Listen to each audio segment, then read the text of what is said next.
Chair calls up H.R. 2365 and asks the clerk to report. H.R. 2365, a bill to direct the Secretary of Health and Human Services to carry out a national project to prevent and cure Parkinson's. To be Without known, objection, the first reading of the bill is dispensed with. Bill will be open for amendment at any point, so ordered. Chair recognizes gentleman Mr. Bilirakis for 5 minutes in support of his bill. Thank you, Madam Chair. I appreciate it. I have an amendment at the desk. Gentleman has an amendment. The clerk will report. amendment in the nature of a substitute to H.R. 2365, offered by Mr. Bilirakis of Florida. Without objection, the amendment, reading of amendment is dispensed with. Gentleman is recognized for 5 minutes in support of his amendment. Thank you, Madam Chair. I appreciate it, and I want to thank you for bringing up this bill, H.R. 2365, the National Plan to End Parkinson's Act. This is an early Christmas present for me. I don't want anything else for Christmas. You can tell my wife that if this bill passes. So this is a major thing for me and my family, but also Parkinson's patients throughout the country. I also want to thank my good friend and colleague, again, Paul Tonko, who did an outstanding job working with me on this particular bill. I want to thank you for his support, and also, of course, Michael J. Fox Foundation, who supports this bill, and what incredible work Michael J. Fox has done over the years and will continue to do for this great cause. So this no-cost legislation will, for the first time, unite experts in a public-private partnership in a mission to advance a national project for the purpose of preventing, treating, and ultimately curing Parkinson's disease once and for all. This mission is very personal to me. I think most of you know that. Sadly, I've lost 3 immediate family members, too, in the last 6 months. My brother, Dr. Emmanuel Bilirakis, passed away in May after years of a long battle with this disease. Emmanuel was a wonderful human being and a primary care physician who gave so much to his community. I'm thankful to my friend and ranking member Ashu for her support and her kind suggestion to name the title of the bill after him, which is reflected in the aims. I appreciate it so much. Forever grateful. More recently, I lost my mother-in-law in October, Theodora Lialios, who was also a strong fighter who long struggled and battled this horrific disease. I also lost an uncle, my dad's brother, many years ago to this disease. And my father was diagnosed recently, Congressman Mike Bilirakis. So to my colleagues here today, I want everyone to know what I'm particularly passionate about. I really am about this topic and am fully devoted to doing whatever it takes to get this bill enacted into law, get it across the finish line. This is, again, you know where I'm coming from. I appreciate all of your thoughts and prayers. Everyone has been so great to my family. The aims we have before us today finally represents an agreement from both sides of the aisle. And I'm so grateful that we are able to come together on this particular bill. It could not come at a more crucial time. Since early this year, researchers were able to discover a new biomarker that can reveal a key pathology and new understanding about this disease that I'm hopeful will spur new breakthrough developments of innovative treatments and cures. The time is now, ladies and gentlemen. We must be proactive, and our bill will do just that by establishing a national integrated strategy to support and coordinate research efforts, encourage development of treatments, and reduce the impact on patients and caregivers, among other things. The bill also sets up an advisory council comprised of experts from across the federal government and every related agency, combined with non-federal appointed members representing by patient advocates, specialist providers, clinicians, and researchers, ensuring we are representing minority communities and communities disproportionately affected by Parkinson's disease. This new entity will focus efforts on an annual report to HHS and to Congress with an evaluation on the current effort to prevent, treat, and cure Parkinson's, and recommendations for ways to reduce the escalating burden of this disease on patients and families. It will also improve outcomes and the quality of care for Medicare and Medicaid beneficiaries and veterans, and better research the underlying causes of this disease. This national project will also incorporate other related neurodegenerative diseases, including the rare disease progressive, the supranuclear palsy, which I was saddened to learn has afflicted our friend and House colleague, Jennifer Wexton. She helped so much on this bill, and I appreciate her so very much. Yes.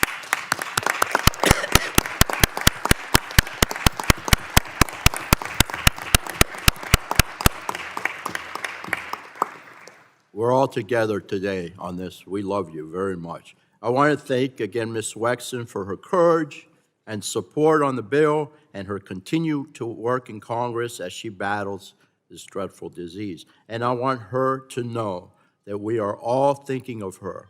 And again, I want to talk to her further as we go along with this legislation. I know I don't have much time, so you know what? Can I finish off, Madam Chair? I just have 30 seconds, if you don't mind. Without objection. Okay, Without in objection, closing, please finish. let's do what's best for patients and for the Parkinson's community at large by getting this bill passed through the House floor, get it to the House floor, to the Senate, and to the President's desk as soon as possible. Thank you again, and I plead with my fellow colleagues across this committee to support my aims and support the Dr. Emmanuel Bilirakis National Plan to End Parkinson's Act.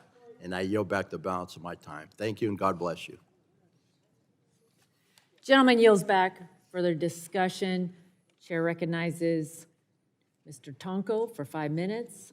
Thank you, Madam Chair, for including the National Plan to End Parkinson's Act as a part of this markup. In Congress, I have made helping those with neurological disorders one of my top priorities for more than a decade. I've long led efforts related to Alzheimer's, the other top neurological disorder facing Americans. These past few years, I have been honored to expand my championship for Americans facing Parkinson's as well. I first learned more in depth about Parkinson's from a dear friend who suffered with it. So when the opportunity arose to partner with Congressman Bilirakis, and we've worked on this over a number of years, on this very meaningful effort, I jumped right in and made it my personal mission to get this done on behalf of the millions of people living with Parkinson's. As you may know, currently more than 1 million people in the United States live with Parkinson's disease, and there are no treatments to cure, prevent, or significantly slow down its progression. Parkinson's is the second most common neurological disease and is unfortunately growing and growing fast. Our bipartisan, no-cost legislation will, for the first time, unite the federal government in a mission to cure and prevent Parkinson's, alleviate financial and health burdens on American families, and reduce government spending over time. This pioneering legislation is greatly needed. This bill will bring federal stakeholders and non-federal experts together to implement a national plan to prevent and cure the disease, improve diagnoses and treatment options, and lessen the burden for caregivers and families. The bill text is modeled off the successful National Alzheimer's Project model, which brought together many parts of the federal government to improve the federal response. Once signed into law, this bill will do for Parkinson's what the national plan has done for Alzheimer's and bring together coordination, care, and research, all to help those with Parkinson's as well as their loved ones.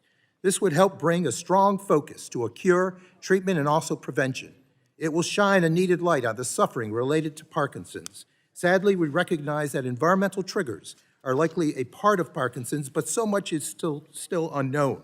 More research and coordination are critical to getting answers to these questions. So I thank the Michael J. Fox Foundation for everything that they have done, but especially the work on this bill. And thank you to the New York-based groups and advocates who stood by my side demanding action on this bill and giving a face to Parkinson's. Together with patients, families, and medical professionals, we learned about the challenges of Parkinson's and why this bill is urgently needed. Thank you to my good friend and colleague, Gus Bilirakis, for working on the national plan to end Parkinson's Act with me. It's an honor to work with you, my friend, and I know how much this means to you personally and I thank you for your relentless work to push this forward. The loss of your brother and mother-in-law this last year has unfortunately been very devastating. I admire how you have channeled that pain and committed to making a difference so that we can bring hope, strong hope, to those with Parkinson's. And thank you to Chair Rogers and Ranking Member Pallone and Ranking Member Eshoo for staying with us and finding a resolution to move this meaningful bill forward. I think the end product here is strong and something we can all be proud of. I also want to thank our good friend and colleague, Congresswoman Jennifer Wexton, who, when faced with a devastating diagnosis, not only joined this fight, but became one of the most vocal advocates fighting for the Parkinson's community. As many of you know, Congresswoman Wexton was first diagnosed with PSP this year, which she describes as a kind of Parkinson's on steroids. Jennifer, today and every day, you give a face to Parkinson's, and you are changing the future for those who have not yet received the diagnosis and those who will benefit from the national plan to end Parkinson's. I thank you for your advocacy and for bravely sharing publicly about your journey. I value your friendship and am in awe of your determination and your journey.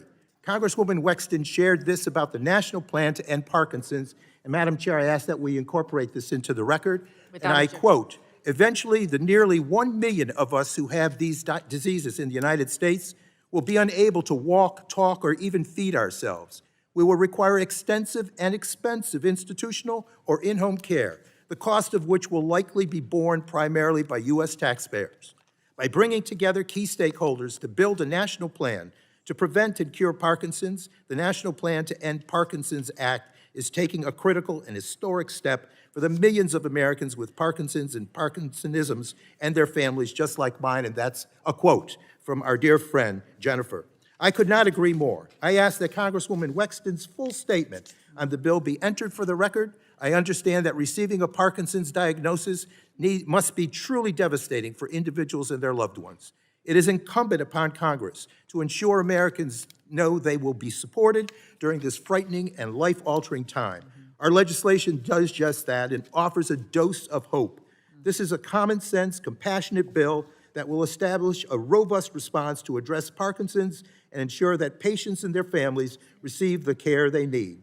To all of our colleagues here, thank you for your strong support and commitment to the Parkinson's community. I will support the aims and the final passage and encourage everyone in this room to do the same. By moving this forward, we will make a positive difference, improve lives, and even save lives. We'll deliver hope to the doorsteps of millions, and that is a gift that we should all be proud of. And for the millions of Americans living with Parkinson's, as well as their loved ones, truly, we wish them well in their journey. And with that, Madam Chair, I thank you and yield back. Gentleman yields back. The chair notes that Congresswoman Jennifer Wexton is in the audience today.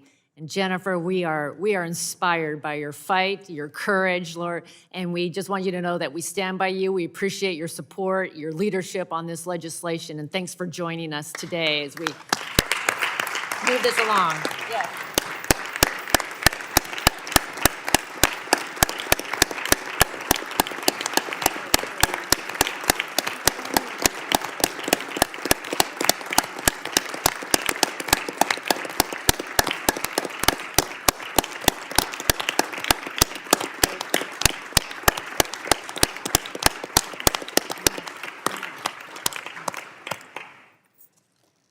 Further discussion? Do you want to talk? Okay. Chair recognizes the ranking member, Mr. Pallone, for 5 minutes on the amendment. Or the, yeah, the amendment. On both the amendment and the underlying bill. Thank you, Madam Chair. And I just want to also thank Congresswoman Wexton for not only her strength, and which I admire so much, but I just want to point out that it was her really working with us on a bipartisan basis that has led to this amendment that makes it possible for us to move this bill today. And I just want to thank her for all her help with the bill, with the amendment, and again, admire her strength. Prior to today's markup, I was concerned that my majority colleagues were making changes to this bill that would have watered it down, and I objected to what appeared to be efforts by the Republican majority to strike language ensuring that the Advisory Council on Parkinson's Research had minority and representative membership, and to strike the Office of Minority Health from the Advisory Council. But of course, all that has changed.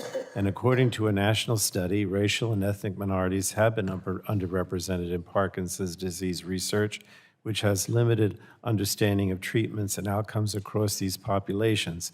The study found that Black, Hispanic, and Asian people with Parkinson's have a lower quality of life than white people, and that some health disparities and management differences persist. And it was important to address these disparities as part of our work as we moved forward with any federal efforts on Parkinson research and treatment. So we were able to land on language today to ensure that minority and underrepresented communities are included in the Advisory Council membership.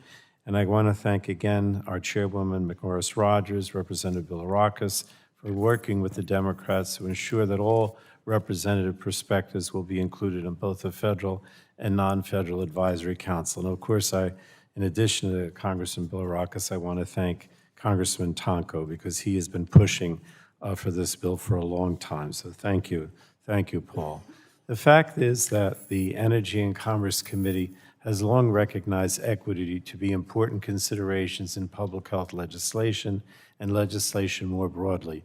Today's legislation meets that bar despite our initial efforts on the wrong foot, and it is my deep belief that this legislation will make significant strides to end Parkinson's and will provide our family members, caregivers, and friends with real hope. So I urge my colleagues to support the amendment as well as the underlying bill.